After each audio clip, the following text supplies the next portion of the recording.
দরজা খোল, দরজা খোল শেফালি, দরজা খোল। নমস্কার দর্শক বন্ধু, আমি সুব্রত। সবাই কেমন আছেন?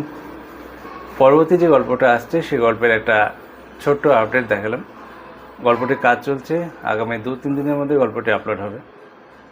মানুষ ততদিনই মানুষের কাছে প্রিয় থাকে যতদিন সে জীবিত থাকে, এবং মৃত্যু একবার যদি হয়ে যায় তাহলে সেই মানুষের আত্মা যদি আবার বাড়িতে ফিরে আসতে চায় এবং সেখানে থাকতে চায়, তাহলে সেটা অবশ্যই সেই পরিবারের লোকের কাছে একটা অস্বস্তির কারণ হয়ে দাঁড়ায়।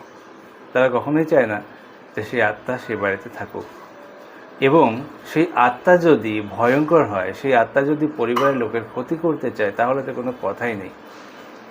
এমনই একটি ঘটনা, বর্ধমান জেলার ঘটনা, একটি সম্পূর্ণ সত্য ঘটনা। যে ঘটনাটা তৈরি হচ্ছে এইবারের গল্পে।